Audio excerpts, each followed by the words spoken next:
আমরা এই মুহূর্তে একটি সুন্দর খবর শুনলাম যে মাটি কুমড়া গ্রামের গর্ব, মাটি কুমড়া গ্রামের আশা, ভবিষ্যৎ প্রজন্ম, যে মাটি কুমড়া আরো দলকে অনেক জায়গায় থেকেছে। মাটি কুমড়া ফুটবল একাদশ জয়রঙের অব্যাহত রেখেছেন এবং আমি ধন্যবাদ জানাচ্ছি 7 নম্বর পরিতে যাচ্ছি এই রিসবি বাবা। কিন্তু আজকের এই খেলা সড়ক জমিনে এই ঐতিহ্যবাহী বরফদালিয়া দাখিল মাদ্রাসা মাঠে হাজারো দর্শকের ভিতরে নিজের খেলা দেখেছেন। সেই দল ছেলেকে যে আজকের এই দলে ম্যান অব দ্য ম্যাচ হয়েছে সেটাও লক্ষ্য করছেন।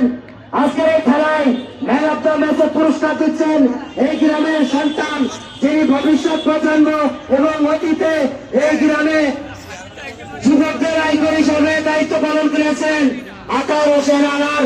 তার হাত থেকে ম্যান অব দ্য ম্যাচ পুরস্কার নেওয়ার জন্য অনুরোধ করছি মাটিকুমড়া ফুটবল একাদশের রিজভিকে।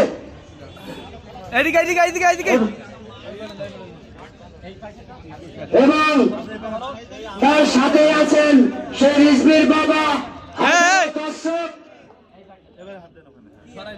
খেলাধুলায় বারে বল, মাদক ছেড়ে খেলতে চল।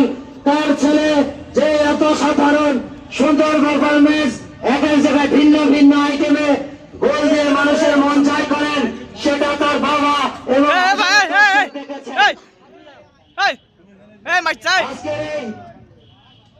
স্বপ্নের সেমিফাইনাল খেলায় আগামীকাল আপনারা যে খেলাটি দেখতে পাবেন উলসি ফুটবল একাদশ এবং মাটিকুমড়া ফুটবল একাদশ। বললাম তো কেটি দিতে বললাম।